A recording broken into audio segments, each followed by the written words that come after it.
नमस्कार। सुनिए जरा, मैं आपका स्वागत है।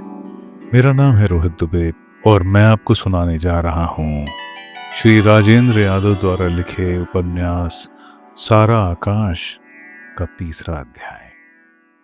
वन में लगी भयंकर आग की तरह यह समाचार सारे घर में फैल गया कि समर प्रभा से नहीं बोला। दोनों हाथों से सिर पकड़े, कोहनियों को घुटने पर रखे, मैं अपने कमरे की देहली पर बैठा बैठा जाने क्या क्या सोचता रहा। मन में ऐसी उदासी छाई थी जैसे अभी अभी लाश फूंक कर आया हूं। सांझ की छायाएं अब कोनों अंतरों की ओट से बाहर निकल निकल कर फैलने लगी थी, लेकिन उदासी थी कि अंधेरे के साथ साथ बढ़ती चली जा रही थी। लगता था जैसे आगे एक महाशून्य का अंधा सागर ठाठे मार रहा हो। अब मैं क्या करूं? सुबह से कई लोग पूछ चुके थे, शायद प्रभा से भी पूछा हो, लेकिन दोनों ने ऐसी अनिच्छा का भाव दिखाया कि फिर पूछने की किसी की हिम्मत ही नहीं पड़ी। भाभी ने पहले व्यंग में प्रश्न किया, फिर गंभीरता से जानना चाहा। अम्मा ने पूछा, लेकिन सबको मैंने टाल दिया। सारा दिन मैं मुंह छिपाता इधर से उधर भटकता रहा। मैं अपनी उस तथाकथित पत्नी से नाराज जरूर था, लेकिन यह भी जानना चाहता था कि सुनूं उसने मेरे खिलाफ क्या क्या कहा है। अभी तक तो कुछ भी सुनने में नहीं आया था और इसी का मुझे आश्चर्य था। लगा उससे घर वाले कुछ भी नहीं निकाल पाए। जो भी उन्होंने चाहा वह सब मेरे ही व्यवहार से। कभी कभी तो मैं चौंक उठता था कि ये सब कहीं मुझे प्रभावित करने का ढंग तो नहीं। लेकिन मुझे अब एक ऐसी तटस्थ निरासक्ति भी अपने भीतर महसूस हो रही थी, जैसे अब घर में कोई भी मेरा कुछ नहीं लगता। अगर वह सबसे कुछ न कुछ कहती फिरती तब भी शायद कुछ नया नहीं लगता। बाबूजी ने अत्यंत गूढ़ रहस्य जानने की मुद्रा में पूछा था, कुछ खास बात हुई क्या? मैं चुप रहा। फिर उन्होंने पूछा, लड़ाई वड़ाई तो नहीं हो गई? उस समय तो मेरा साहस डगमगा गया जब मुन्नी आई। बाबूजी ने बुलाया है। बाबूजी ने क्यों बुलाया है? मरे मरे कदमों से मैं वहां पहुंचा। बाबूजी के सामने पड़ने से मैं हमेशा ही डरता रहा हूं। यूं इधर 3-4 साल से उन्होंने हाथ नहीं उठाया, लेकिन शरीर पर पड़ी हुई पुरानी नीलें अभी भी ताजी हो आती हैं, और ये यादें ही उनके आतंक को जैसे दिन दूना रात चौगुना बढ़ाया करती हैं। किस समय वे क्या कर बैठेंगे, कोई ठिकाना नहीं। जिन दिनों वे मुझे मारते थे उन दिनों तो एक अल्हड़ और जिद्दी निश्चिंतता रहती थी कि ज्यादा से ज्यादा पीट ही तो देंगे। हॉकी फुटबॉल में भी तो चोट लग जाती है और हम उसे सहते ही हैं। लेकिन इधर तो एक अजब रहस्यमय खौफ मुझे उनके हर व्यवहार से लगता था। अपनी किसी गलती पर जब मैं पीटे या डांटे जाने की आशंका करता और वे टाल देते, तो लगता जैसे मेरे खाते में जाने कितनी सजा इकट्ठी हो गई है। नतीजे में उनसे कतराना और डरना मेरा स्वभाव बन गया था। मैं मन में चाहे जितना विरोधी और विद्रोही बनता रहूं, बाबूजी का आतंक मेरी नस नस में इस तरह समा गया था कि उनके सामने जबान नहीं खुलती थी, और मन ही मन कुढ़ते हुए भी जो कुछ वो कहते मैं कर डालता। बहुत डरते हुए मैंने भी उनकी बातों के जवाब में एक भाषण तैयार किया। वे चुपचाप फर्शी पीते हुए अत्यंत गंभीर दार्शनिक की मुद्रा में बैठे, होंठ टेढ़े करते हुए धुआं निकाल रहे थे। आसपास की खाली कुर्सी और मूढ़े देखकर लगा जैसे अभी अभी कुछ लोग उठकर गए हों। उन्होंने भौं के संकेत से बैठने को कहा तो मेरा साहस धुएं की तरह उड़ गया। मैं जैसे तैसे चुपचाप किनारे पर बैठ गया। क्या बात है, बहू तुझे पसंद नहीं आई? अत्यंत मुलायम शब्दों में उन्होंने पूछा। शब्दों की मुलायमियत से मैं चौंक कर डर गया। अपने भाषण का एक एक शब्द फिसलता लगने लगा। मुझे चुप देखकर उन्होंने फर्शी में से एक लंबा सा कश खींचा और धुआं घूंटते हुए फिर से पूछा, साफ बताना, इसमें झिझक की क्या बात है? सुनते हैं तू उससे बोला भी नहीं। मैं चुपचाप हथेली फैलाकर हाथ की लकीरें देखता रहा। सारे सोचे हुए सवाल जवाब दिमाग से निकल गए। मन में एक आर्द्र उच्छ्वास सा घेराया। अब बाबूजी ने हुंकारी भरकर कहा, यह भी तो सोचो कि वह बेचारी पराई लड़की किसके बूते पर आई है। कोई घर में आता है तो इस व्यवहार के लिए क्या कहेगी वह घर जाकर? मानना कि शादी करने की तुम्हारी इच्छा नहीं थी, लेकिन बेटा, ये लोक व्यवहार है और जो हो जाता है उसे निभाना तो पड़ता ही है। मान लो कि अचानक मेरे फूट फूट कर रोने से उनकी बात बीच में ही टूट गई। सच पूछो तो इस सच्चाई के लिए मैं खुद भी कतई तैयार न था, लेकिन बाबूजी की उन बातों के सामने जाने क्यों अपने को रोक नहीं पाया। मैं बच्चों की तरह अपने को संभालता मुट्ठियों के पिछले हिस्से से आंखों और नाक को रगड़ने लगा।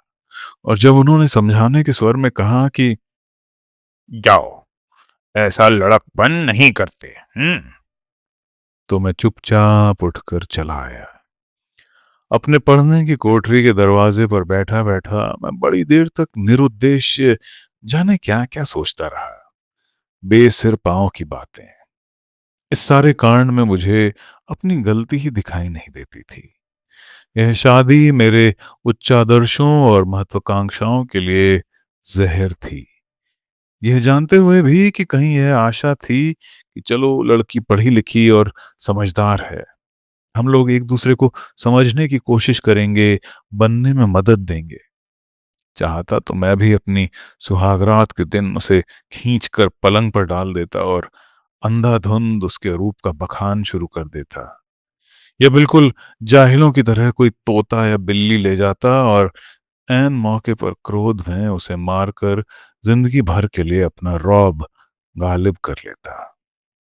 लेकिन मैंने तो चाहा था कि पढ़े लिखे, सभ्य और शिष्ट आदमी की तरह मैं यह सब नहीं करूंगा, और सबसे पहले उसे बकायदा अपना परिचय दूंगा, उसका परिचय पूछूंगा, फिर उसे अपने सपनों और महत्वाकांक्षाओं के बारे में बताऊंगा, उसे समझाऊंगा कि जीवन और जगत के बारे में मेरे विचार क्या हैं।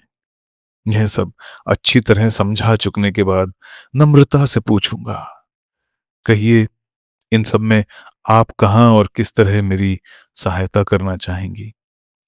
लेकिन इस सब की तो उसने अपने व्यवहार में गुंजाइश ही नहीं रखी। वहां ऐसा मौका ही कौन सा था कि मैं यह सब बातें कह पाता? नहीं, इस सब में मेरा अपराध नहीं है। बाबूजी व्यर्थ ही मेरे सिर सारा दोष मढ़ रहे हैं। अचानक किसी ने भीतर से पूछा। मैं उससे नहीं बोला। यह बात बाबूजी को पता कैसे चली? मैं चौंक उठा। हाँ, ठीक ही तो है। उनसे यह बात किसने कही? मैंने तो इस बात का किसी से भी जिक्र नहीं किया। उसी ने कहा होगा।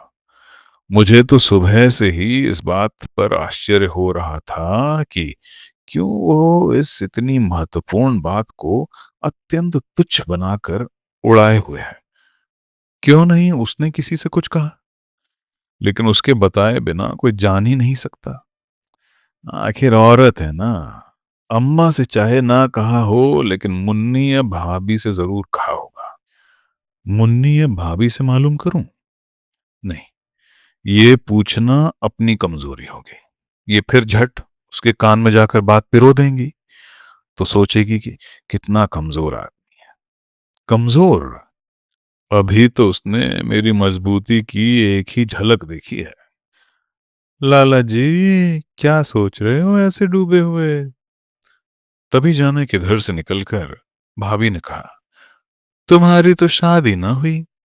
लगता है दुनिया भर की चिंताओं का बोझ ही तुम्हारे ऊपर आ गया। माथे पर हाथ रख के क्यों बैठे हो? सिर विर में दर्द है क्या? कोई देखे तो समझे जाने किसी लड़के लड़की की शादी करनी है तुम्हें। मैं चौंक गया, जैसे चोरी करता हुआ पकड़ा गया हूं। अपनी चिंताओं और दुखों को दिखाना भी तो भीतरी कमजोरी है। संभल कर कहा, कुछ भी तो नहीं हुआ भाभी। सोच साच तो कुछ नहीं रहा, यूं यूं ही बैठा हूं। मुझे लगता था जैसे घर का एक एक आदमी या हर मिलने वाला अपनी बातचीत या हरकत से सिर्फ इसी ओर संकेत करता हो, और इस संकेत की चुभन या उसकी जवाबदेही से मैं बुरी तरह भयभीत हो उठता था। लाला जी बनो मत, दिखता तो सभी को है। दिन छिप गया और ना तुम्हें खाने की सुध है ना पीने की। इसके बाद कुछ शैतानी से मुस्कुराकर वे बोली, क्यों, बनी नहीं क्या?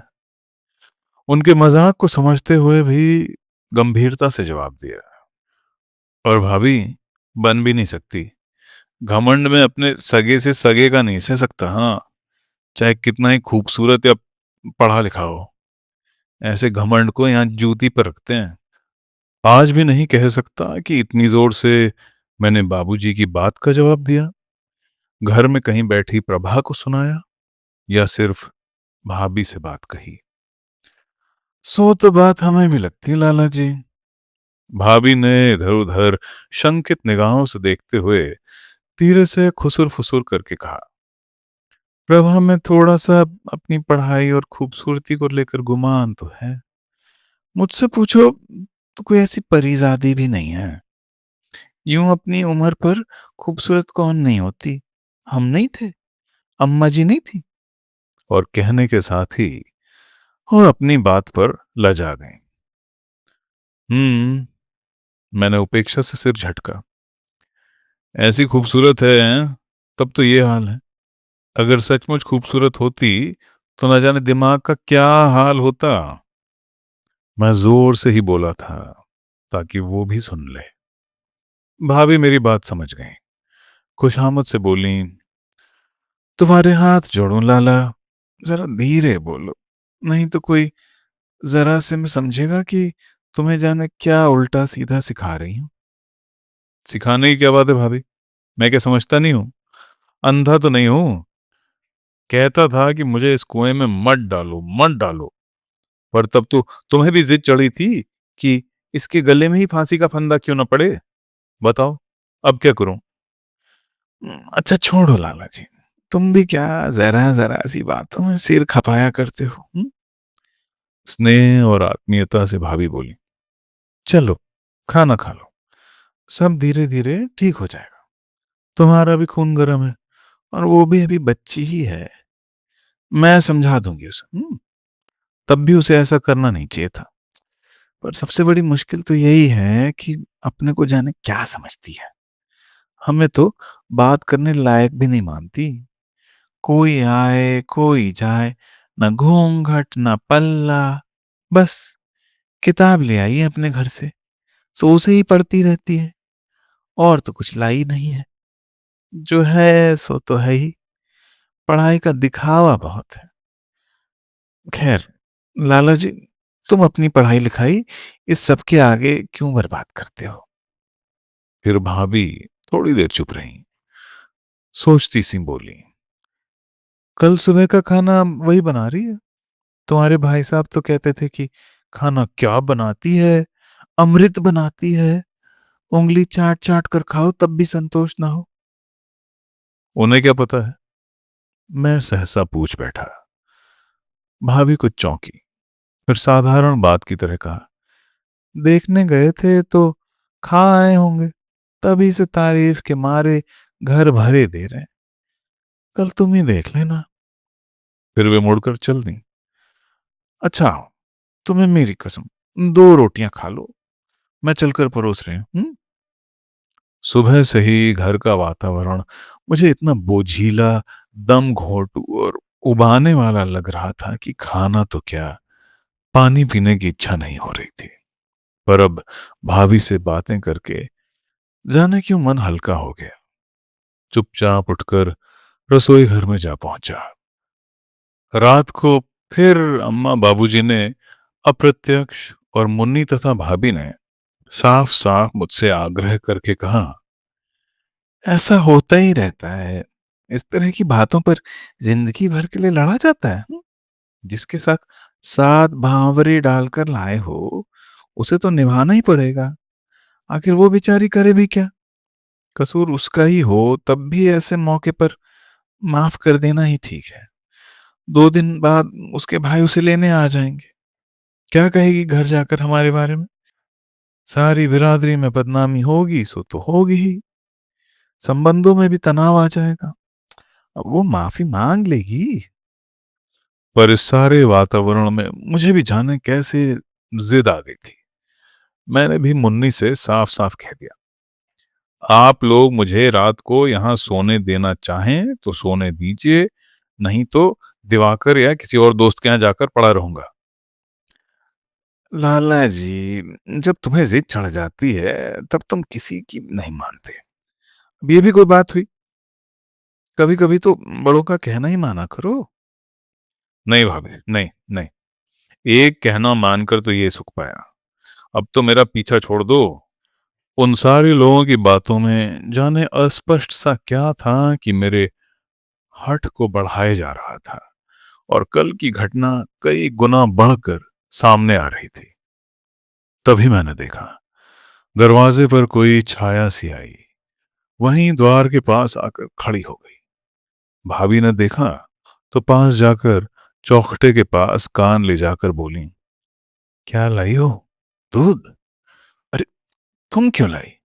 कोई और नहीं था? ये मुन्नी बीवी भी गजब करती हैं। नई बहू को 2 दिन बैठने दिया होता कि दूध लेकर भिजवा दिया। खुद ही जरा सी तकलीफ कर लेती। अब यहां तक ले आई हो तो दे दो ना। शर्म काहे की? तभी भीतर दूर से आवाज आई, भाभी, अम्मा बुला रही हैं। सुबह के लिए दाल कितनी भीगेगी बता जाओ। मुन्नी थी। अच्छा आई। मेरी ओर रहस्य से मुस्कुराती भाभी चल दी। धीरे से उससे कहती गई, माफी मांग लो। ऐसी बातों में क्या फायदा? तुम ही छोटी बन जाओ। फिर वही रात वाला कमरा था। लाल डोरी में गहरे नीले रंग का बल्ब खूंटी के पास जल रहा था। अजब सपनीला सा वातावरण था। मैं बल्ब की ओर यूं ही देखता चुपचाप इस तरह बैठा रहा जैसे सारी दुनिया से बेखबर होकर कोई गंभीर बात सोच रहा हूं। मगर मेरी सारी चेतना दरवाजे की ओर जा सिमटी थी। हाथ में गिलास और रेशमी साड़ी वाला आधा शरीर दिखाई दे रहा था। मैं मन ही मन उत्कंठा से प्रतीक्षा कर रहा था कि वो अभी आकर मुझसे माफी मांगेगी, दूध पी लेने का आग्रह करेगी। अब मैं भी उसे माफ ही कर दूंगा। घर जाकर हमारे घर के बारे में कहेगी तो मुझे अच्छा नहीं लगेगा। उसे पता तो लग ही गया कि आदमी कितना जिद्दी हूं। 1 मिनट, 2 मिनट, 5 मिनट, 10 मिनट, काफी देर हो गई और यूं बैठना भद्दा लगने लगा। मैं झटके से इस तरह से सचेत हुआ जैसे सोचते सोचते कोई बात याद आ गई हो और सहसा चौंक उठा हूं।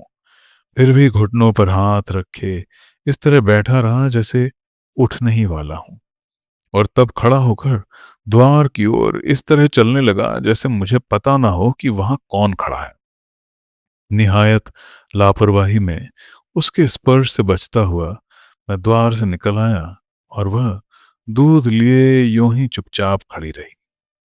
बाहर आते समय भर्राए कंठ की झिझकती आवाज सुनी, सुनिए। पर मैंने कुछ नहीं सुना और इस तरह धड़धड़ाता हुआ बाहर निकल आया जैसे मुझे किसी की चिंता नहीं है। आज फिर छत पर खुला आसमान तना था। उस रात मैंने दो निश्चय किए। एक तो यह कि अब चाहे वह अपनी ओर से बोले या ना बोले, मैं नहीं बोलूंगा। भरसक ना तो कोई संबंध रखूंगा, ना कोई इस तरह की कमजोरी दिखाऊंगा।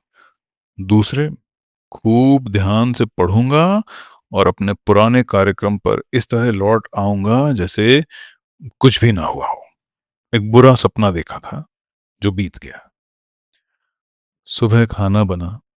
न बोलने का निश्चय अभी भी यूं ही था, लेकिन रात का यह निश्चय कि उससे कुछ संबंध न रखूंगा अब कुछ अपनी ज्यादती लगने लगा। न बोलूंगा और न अपनी ओर से कोई झुकाव ही दिखाऊंगा। यहां तक तो ठीक है, लेकिन उसके हाथ का बना खाना कम से कम एक बार देखने के लिए ही सही। खाने में कोई बुराई नहीं लगी। हाँ, जाऊंगा तभी जब कोई खुशामद करेगा। वो तो खैर करेगी ही क्या। काश उसके हाथ की रसोई को पहले मुझे ही खाना था। यूं घर में विवाह के जितने भी रीति रिवाज हो रहे थे, उनसे मुझे कोई मतलब नहीं था। रोज पास पड़ोस की औरतों की फौजें आती और 3 बजे से रात के 11 बजे तक बुरी तरह से ढोलक पीटी जाती। बाद में अंजलियां भर भर कर बूंदी के लड्डू और बताशे बांटे जाते। मुन्नी का तो गाते गाते गला पड़ गया था।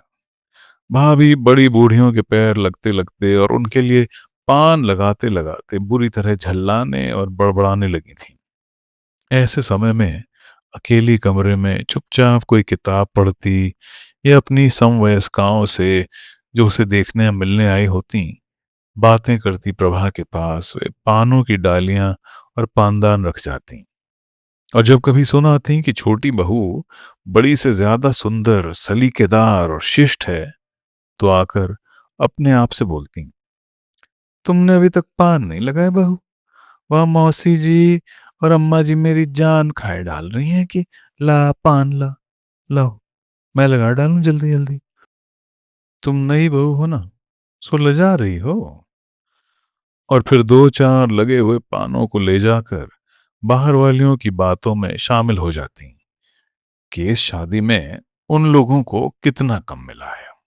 मैंने भाभी से साफ कह दिया कि खाना ही क्या, उसके हाथ की मैं कोई चीज नहीं खाऊंगा। मैं असल में देखना चाहता था कि वो क्या कहती है। इतनी देर में अम्मा ने पहली बार कहा, नहीं भैया, ऐसा नहीं करते। ये तो घर की रीति है। अन्न देवता का कहीं अपमान किया जाता होगा। इस सारे कांड में अम्मा ने पहली बार मुझे समझाया था। यह मुझे आश्चर्य था कि वे मुझे डांट क्यों नहीं रही हैं। कभी कभी तो घर वालों की इस अप्रत्याशित शालीनता को देखकर लगता था जैसे जो कुछ मैं कर रहा हूं उसमें उन्हें खुशी ही है। लेकिन बात बात पर डांटने वाली अम्मा चुप थीं। बस कभी कभी मौसी से बहुत धीरे धीरे कहती, क्या बताएं पूनो, हमारा तो शादी करने का सारा हौसला ही खत्म हो गया। और गहरी सांस लेकर मानो शेष बात को दबा जाती। जब मुझे खाना खाने को बुलाया गया तो रसोई में मुन्नी, अम्मा, भाभी और अमर वगैरह सब बैठे थे। रसोई घर में खाना बनाने और खाना खाने की जगह को बांटने के लिए छाती के बराबर ऊंची एक ईंट की दीवार उठा दी गई है, ताकि बड़े बूढ़ों को पर्दा बना रहे। वो उसकी आड़ में थी। मैं यह तो नहीं देख सका कि कैसे बैठकर वह खाना बना रही है, लेकिन थाली परोसते या थाली में कटोरियां चुनते हुए हाथ मुझे दिखाई पड़ रहे थे। जब मैंने मानो पहली बार देखा, हाथ गोरे थे और हथेलियों और नाखूनों पर मेहंदी लगी थी। दो उंगलियों में सोने की नए डिजाइन की नौकाकार लंबी लंबी अंगूठियां थीं। एक हाथ में सोने की चूड़ियां कांच की चूड़ियों के बीच में, और दूसरे में काले रेशमी फीते से बंधी छोटी सी रिस्ट वॉच। मुझे लगा जैसे हाथ काफी सुंदर है, उंगलियां पतली पतली और नाजुक हैं। पहली बार उसका चेहरा भरपूर देखने का मन हुआ। साथ ही अपनी उस सारी बेवकूफी की एक्टिंग पर गुस्सा भी आया। कांपते दो हाथों ने थाली बढ़ाई तो भाभी ने संभल कर मेरी ओर सरका दी। सब लोग चारों ओर से इस तरह झुकाए जैसे मैं कोई जादू करने वाला हूं। थाली में दो तह की हुई पतली पतली छोटी सी दो रोटियां, 3 साग, एक दाल, रायता, दो चटनियां, पापड़ और अचार। देखकर ही भूख से मुंह में पानी भर आया। मुस्कुराते हुए मुंह का पानी सटका और थाली अपनी ओर सरका ली। बड़ी नजाकत से पहला टुकड़ा लेकर दाल में डुबोया। सबको उत्सुकता थी कि मैं खाने की प्रशंसा किन शब्दों में करता हूं, लेकिन जैसे ही ग्रास मुंह में रखा कि ओ करता हुआ बाहर भागा। बाहर ज्यों का त्यों मुंह नीचे करके सारा उलट दिया। आंखों में बुरी तरह पानी भर आया। क्या हुआ, क्या हुआ, क्या हुआ? सब मेरी ओर स्तब्ध देखने लगी। लगा जैसे प्रभा के हाथ से बेलन छूटकर नीचे गिरा। अरे हुआ मेरा सिर।